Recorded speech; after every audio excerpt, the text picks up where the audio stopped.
Hello everyone, salut tout le monde. Nous chez vous, c'est vous et nous.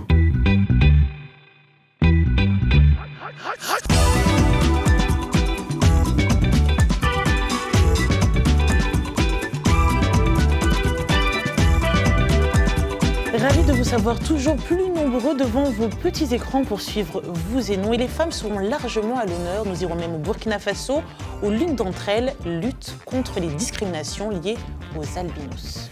On les croit toujours grandes et baraquées. Erreur, il n'est pas forcément nécessaire d'être muscleur pour être femme et chauffeur poids lourd.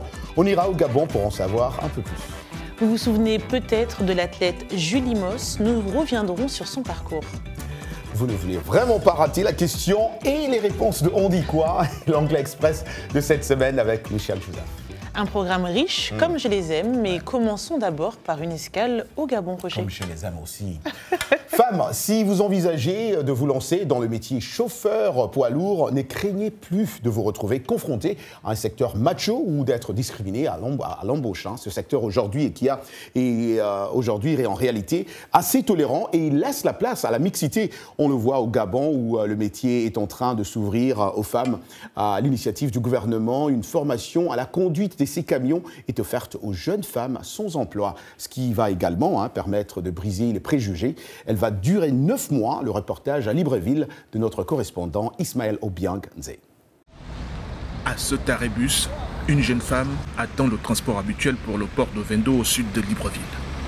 Nathalie rejoint une navette composée de femmes qui suivent avec elle un programme dénommé Comme elle. Objectif, transformer ces passagères en futures conductrices d'engins de chantier et de camions poids lourds. À l'arrivée sur site, pas de temps à perdre car le superviseur de la formation attend déjà Nathalie et ses camarades pour les premiers exercices de conduite. Avant de prendre la machine le matin, il faut d'abord faire la visite de la machine puisque c'est l'autre qui a travaillé. On ne sait pas s'il a eu un bobo ou pas et puis on regarde aussi le niveau de l'huile au niveau de la machine. Conduire des engins lourds sur un site d'exploitation minière n'est pas sans contrainte. Chocs et vibrations des engins lourds rendent la tenue du volant périlleuse. Pourtant, depuis bientôt un an, Staël Kumba a su en faire son affaire au point de dispenser ses conseils aux nouvelles recrues. Il ne faudrait pas avoir peur du gabarit. C'est comme tout autre véhicule. Tout le monde, il faut le courage et la volonté. Dit-elle, bien décidée à ne plus laisser considérer ce métier comme une chasse gardée des hommes. Malgré son master en écotourisme, Cornelia veut tenter une reconversion dans le secteur des BTP. Je n'ai pas trouvé d'emploi, ayant postulé un peu partout. J'ai passé de stage en stage sans suite. Avec GZ, nous avons la garantie qu'après notre formation, il y aura une suivi. Ce qui est tout à fait possible, d'après Stéphanette Andon, qui supervise cette formation, un gros porteur du projet Comme elle. Il s'agit d'apprendre aux femmes de façon théorique la structure de l'engin, les risques routiers et les différentes catégories d'engins qui existent. Raconte-t-elle, dans la salle où a lieu la formation théorique, l'ambition du gouvernement gabonais et de son partenaire G16 est bien d'ouvrir un pan du marché du bâtiment et des travaux publics à l'emploi féminin. D'autant plus que d'après les dernières données officielles, les femmes constituent plus de la moitié des demandeurs d'emploi recensés par les autorités et nombre d'entre elles n'apparaissent même pas dans les statistiques. Très bien. Félicitations aux 50 femmes de ce programme. Elles prouvent une nouvelle fois que les métiers dits d'hommes peuvent aussi être exécutés par des femmes. On avait il y a quelques mois, je ne sais pas si vous vous souvenez, une conductrice de poids lourd au Burkina Faso. Sait-on jamais, on va peut-être créer des vocations, d'autant que c'est un secteur avec d'énormes besoins comme on a pu le voir. Mais moi, Ekia, je ne sais pas, mais je ne te vois pas conductrice de poids lourd. Ah bon? S'il y a un métier que tu ne me vois pas, moi, c'est quel métier? Je te pose cette question. Si un métier que tu vois vraiment pas Roger faire, c'est quoi? Je ne sais pas. mais est-ce que je mens quand je dis que je ne te vois pas? Ouais. Ben, je ne sais pas. Écoute, je ne me suis jamais posé la question. Donc, je ne peux pas dire non, non, oui, vrai. Je ne sais pas. Peut-être des situations, des conditions peuvent... Mais je veux bien essayer. Hein. Ouais, qui ne tente rien à rien.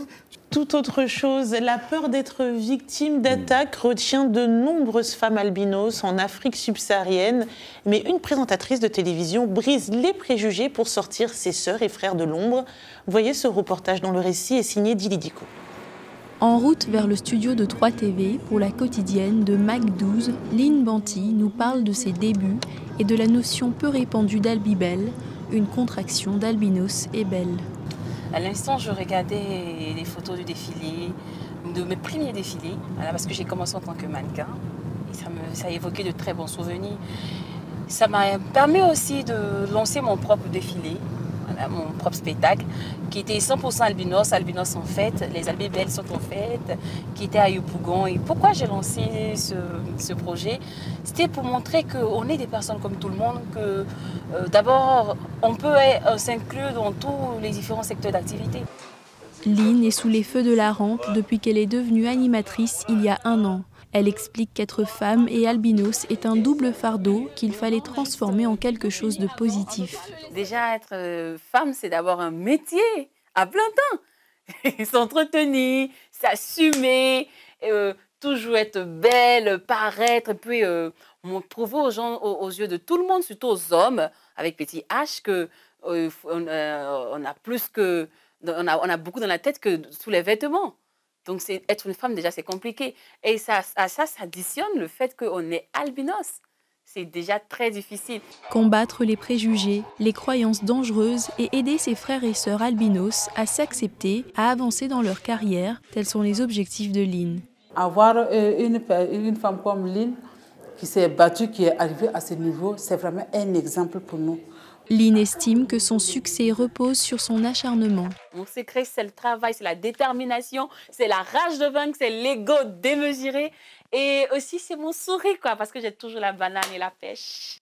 Lynn rêve de créer une fondation pour les albinos, pour un jour les voir parmi les dirigeants de ce monde. Le 8 mars est une journée d'action, de sensibilisation et de mobilisation dédiée à la lutte pour les droits des femmes, l'égalité et la justice. Chaque année, un thème précis est fixé par l'ONU et donne lieu à de nombreux débats et actions. L'édition 2020 de la Journée internationale des femmes a eu pour thème « Je suis de la génération égalité. Levez-vous pour les droits des femmes ». Faisons une petite parenthèse sur ce qui a été fait et ce qui reste encore à faire sur la place des femmes dans la société et même ici où nous travaillons à Voice of America. Notre collègue Michel Joseph. Michel, c'est un grand plaisir en tout cas de vous voir avec nous ici sur ce plateau. Michel, vous avez travaillé pendant longtemps pour Voice of America. Vous qui avez passé plus de 20 ans ici à Voice of America, j'aimerais savoir comment c'était dans les temps. Est-ce que vous avez vu des progrès à propos de cette égalité femmes-hommes à Voice of America pendant toutes ces années? Oui, je dirais que beaucoup de progrès. Et l'année, quand je suis arrivée, en fait, il y avait un procès en cours, donc c'était historique. Je suis arrivée au moment où, je ne sais pas combien de femmes, mais peut-être la moitié des femmes à la VOA, avaient fait un procès à la Voix de l'Amérique parce qu'elles n'avaient pas le droit d'aller à l'antenne. Elles pouvaient traduire, elles pouvaient de temps en temps faire des interviews, mais elles ne pouvaient pas lire les nouvelles, elles ne pouvaient pas présenter un journal. Et il y avait aussi de la discrimination dans l'emploi. Et donc, finalement, elles se sont mises ensemble et elles ont fait un procès qu'elles ont gagné. Ça a pris presque 20 ans. Et ces femmes qui ont réussi à être unies et à avoir des changements, aujourd'hui, quel conseil vous pouvez donner aux femmes qui sont victimes encore de cette arrière-pensée qu'ont certains hommes misogynes de voir des femmes à certains rangs? Comment vous pouvez les encourager? Quels mots vous pouvez leur dire pour celles qui n'ont pas forcément la chance d'avoir fait des procès et gagné des procès? C'est-à-dire qu'il faut rester assez tenace, rester ferme, rester digne en même temps. Il y a eu des moments où j'aurais bien voulu hausser la voix, mais je voyais que non, ça ne va pas marcher. Je vais rester digne, je te respecte et tu vas me respecter. Et donc c'est un peu comme ça qu'il faut agir. Je me rappelle, dans le début de ma carrière, quand j'entrais dans un studio, et il n'y avait que des hommes, on me regardait comme « mais qui est-elle et qu'est-ce qu'elle va faire ?» Et je disais « bonjour, c'est moi, je suis Michel et je vais faire la réalisation. Et voilà comment on va faire. » Et puis voilà. Et donc j'ai trouvé qu'il fallait être amicale, mais très respectueuse en même temps et demander de se faire respecter. Ouais. C'est important parce que le respect ne vient pas non. par magie. Donc c'est avec le travail, quand on assume le travail, quand quand on est sérieuse et on montre qu'on a la volonté de le faire, on a la capacité de le faire, je pense que ça peut marcher. Mais il faut vraiment avoir la peau dure. Et Michel, vous faites partie aussi de ces collègues femmes qui ont la voix, qui portent cette voix de femme très haut. Et nous sommes fiers de vous, en tout cas, Michel Joseph. Pour moi, je pense que c'est une très bonne chose. Et merci infiniment, Michel, pour ce que vous nous avez accordé. Merci beaucoup, Michel. On va rester dans cet ordre d'idées avec cette situation, une économie en berne et une mondialisation. Dans de nombreux pays, les femmes travaillent de plus en plus dur pour s'en sortir. Cette indépendance durement gagnée impacte-t-elle la vision qu'ont les jeunes femmes? Dans la rubrique « On dit quoi ?», nous vous avons posé la question. Roger s'est même rendu dans les rues pour la poser à Washington. Trouver l'âme sœur et faire un beau mariage, voilà ce que la société attend de nous. Si vous êtes célibataire, vous avez sûrement entendu vos amis ou les membres de vos familles s'inquiéter de votre bonheur ou de votre avenir affectif. Je crois que les célibataires sont plus heureux que les mariés. Parce qu'on a plus de temps pour nous-mêmes, on a plus de temps libre. Les mariés n'ont pas le temps pour eux-mêmes. Pour moi, la réponse est relative. Certains sont heureux célibataires, d'autres heureux mariés. Mais pour ma part, je pense que c'est être heureux. Quand on est marié, encore mieux. Vous aimez être célibataire? Oui, c'est mon choix. C'est votre choix, oui. Je veux dire, êtes-vous heureuse? Oui, je suis plus heureuse, plus indépendante. Mais vous voulez vous marier un jour, quand même? Si je rencontre la bonne personne, mais tout le monde cherche à rencontrer la bonne personne. Je crois que je ne peux pas répondre à cette question, mais je dirais qu'ils sont plus heureux parce qu'ils ne sont pas seuls. Bien sûr, c'est une question difficile parce que est-ce que se marier à la mauvaise personne rend heureux quand même? On est heureux plus de vivre marié parce qu'on a des enfants, une femme à nourrir, à chérir.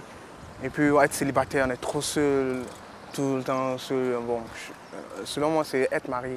Absolument, je pense que la plupart des gens mariés sont heureux. Certains mariages ne sont pas si bons que ça ne marche pas toujours, mais je pense qu'avoir quelqu'un sur qui on peut compter, quelqu'un avec qui on peut passer sa vie, c'est bon pour nos émotions et aussi bon pour la santé.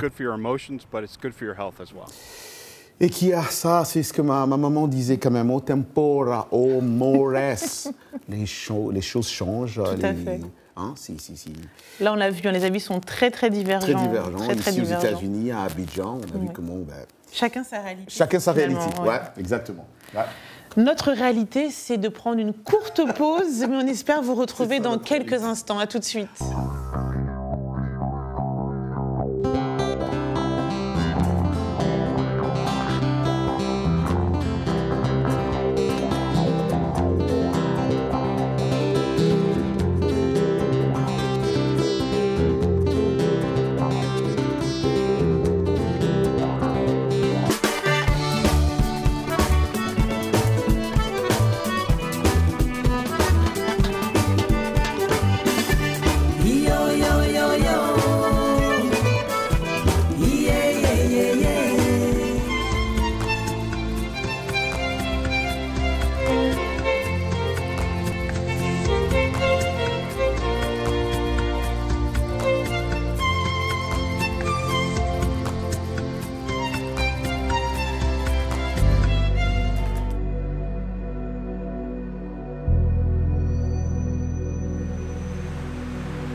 Vous et nous, part 2. Comme d'habitude, il est temps d'apprendre l'anglais et c'est avec Michel Joseph qui revient encore dans cette émission avec nous.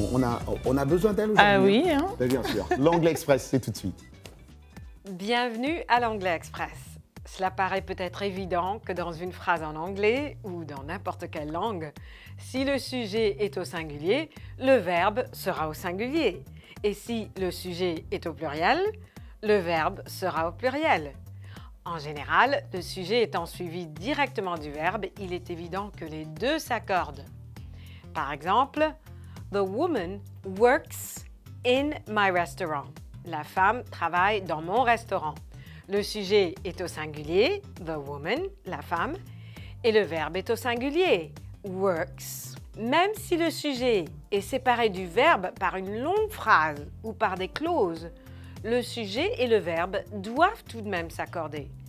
Donc, il arrive souvent que l'on fasse des erreurs dans ces cas-là et que l'on accorde l'objet ou les adjectifs qui décrivent le sujet avec le verbe. Par exemple, one of the doors is open. La phrase est correcte. One of the doors is open. L'une des portes est ouverte. One of the doors are open. C'est incorrect. L'une des portes sont ouvertes, c'est pas correct. Autre exemple un peu plus compliqué. The books piled up on the red table are mine. C'est correct. Les livres empilés sur la table rouge sont les miens. The books piled up on the red table is mine. Incorrect. Les livres bien empilés sur la table rouge est à moi. Pas correct. Donc, pour rappel, si vous composez une phrase complexe, décortiquez-la bien dans votre tête avant d'ouvrir la bouche. Soyez bien sûr que le sujet s'accorde bien avec le verbe. Good luck! Et voilà pour l'Anglais Express. Merci encore Michel. Vous pouvez retrouver toutes nos leçons sur notre site, rubrique Vous et nous. Place à présent à notre page Actualité. En France, la journée du 8 mars, journée internationale de lutte pour les droits des femmes, a été marquée par une grande manifestation parisienne.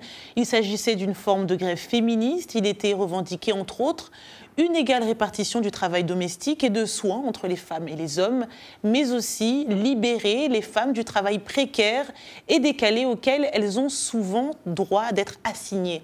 Les manifestantes qui ont défilé n'ont pas manqué d'imagination pour rendre ce moment ludique et poignant.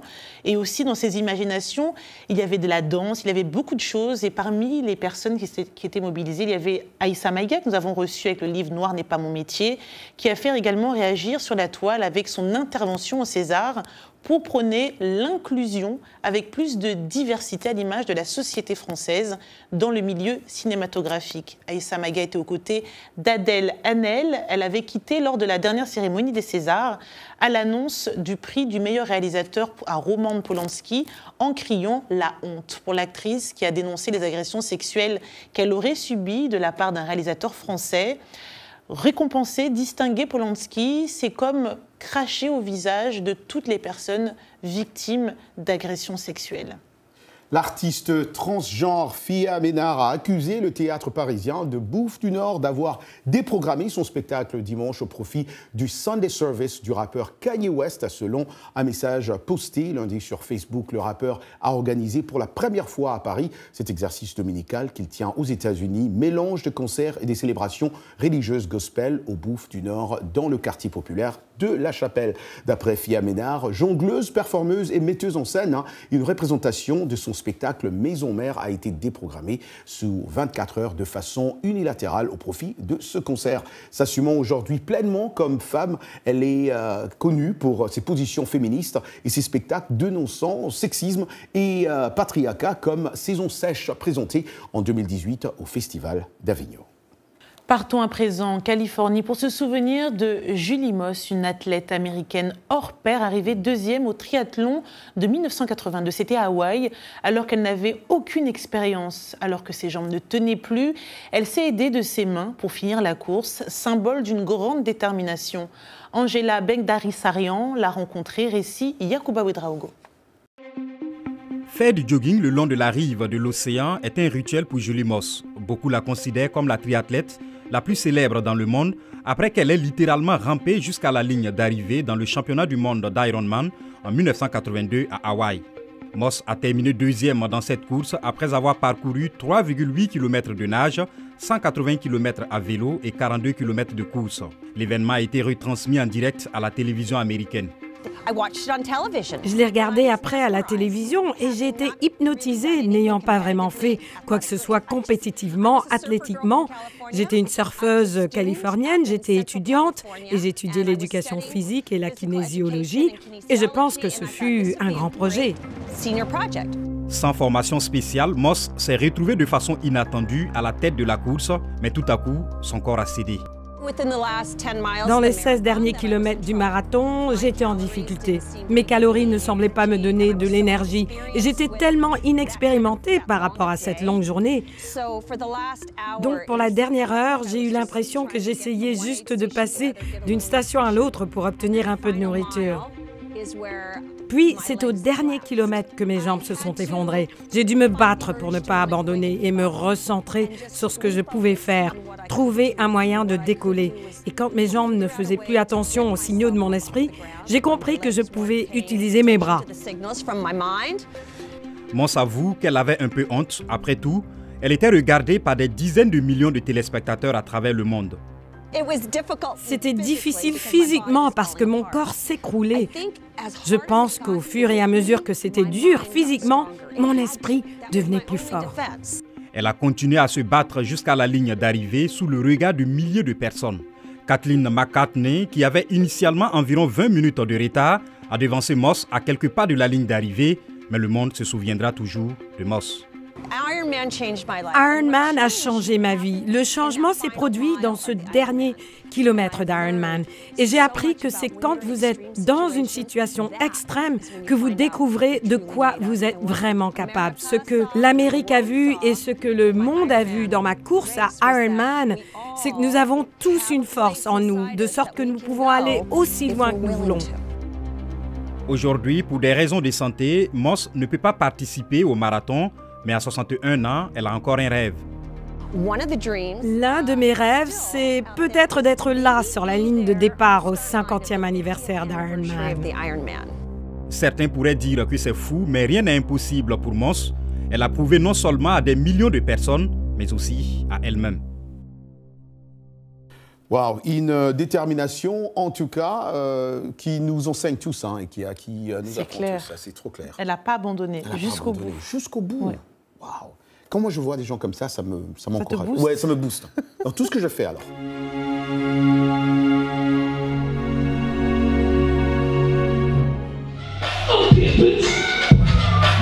Faire durable dans un pays à majorité musulmane n'a pas été une mince affaire pour Mina Lavoilé, qui a dû se battre contre les préjugés et surtout les commentaires dévalorisants de ses critiques sur les réseaux sociaux. Dans son combat, le soutien du collectif Genji Hip Hop lui a été très bénéfique.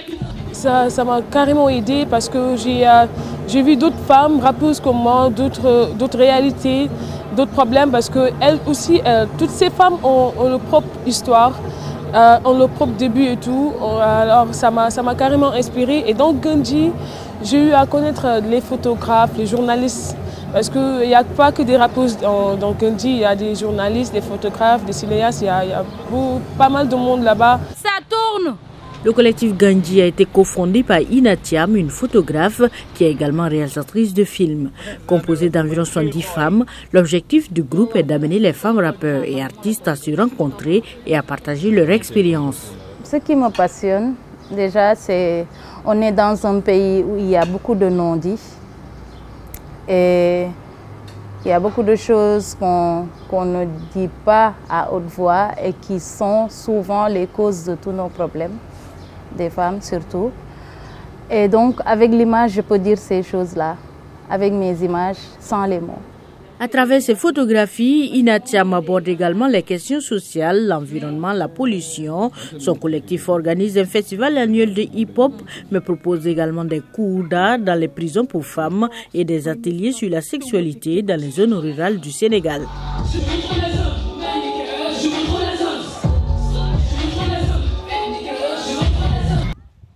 La sécheresse, les pluies torrentielles et les graves inondations ont dévasté les terres agricoles du sud de l'Angola depuis une décennie. C'est une année de vache maigre pour Moussaka Fernanda qui a du mal à voir le bout du tunnel.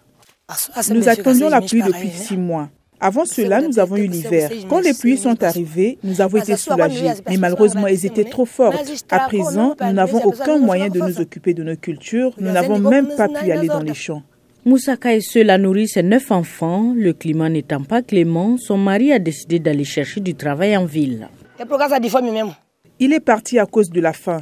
Il fut un temps où il achetait de la nourriture pour les enfants. Il avait un travail saisonnier, mais quand la faim s'est aggravée, il a décidé de partir. Le changement climatique a des conséquences sur la vie des mères et celle de leurs enfants. En raison de la séparation ou de l'abandon des familles, nous trouvons beaucoup de familles monoparentales. Ce sont donc les filles qui finissent par aider leur mère d'une manière ou d'une autre. Elles sont donc susceptibles d'arrêter leurs études car elles doivent d'abord subvenir aux besoins de base de la famille. Les 2 filles aînées de Moussaka ont abandonné l'école pour participer aux travaux ménagers. Mais lorsque son aînée est tombée enceinte, sa mère lui a demandé de déménager et de vivre avec le père de l'enfant. Ma mère m'a dit, tu dois te marier parce que tu ne peux pas m'encombrer avec ça. Je me bats déjà assez avec vous tous, je ne peux pas souffrir davantage avec toi, ton bébé et ton petit ami. Ce fut une décision difficile, mais Moussaka avait peu d'alternatives. Selon un rapport d'Amnesty International, des dizaines de milliers d'agriculteurs angolais ont été chassés de leurs terres pour faire place à des ranchs de bétail commerciaux. Près de 45 millions de personnes sont confrontées à la famine en Afrique australe. Voilà, on passe maintenant à la musique. Eva Maria est une artiste, musicienne ghanéenne, très jeune. Elle adorait se mettre debout devant le miroir, faisant semblant de se produire devant un public, un grand public. Aujourd'hui, cette actrice professionnelle, auteure-compositrice, est aussi connue grâce à sa musique.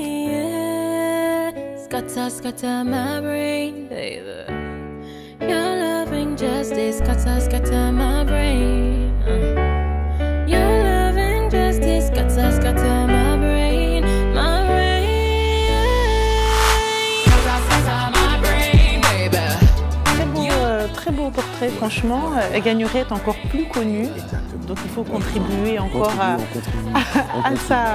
la propagation de sa musique. Exactement. Ouais. Et bien sûr, c'est le mois de la femme. Ah bah oui. Hein. Pourquoi pas, ouais. Merci à vous tous en tout cas de nous avoir suivis via nos stations partenaires. On peut faire un clin d'œil à vous qui êtes nombreux à nous suivre au Niger, également au Mali. Merci aux amis qui nous captent à Libreville. Merci aux amis de Brazzaville et aussi de Pointe-Noire. On revient même heure, même antenne la semaine prochaine. Hein. Exactement. On dit comme d'hab, rendez-vous la semaine prochaine. Ciao, ciao.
Santé, bien-être, sport, beauté, nouveauté.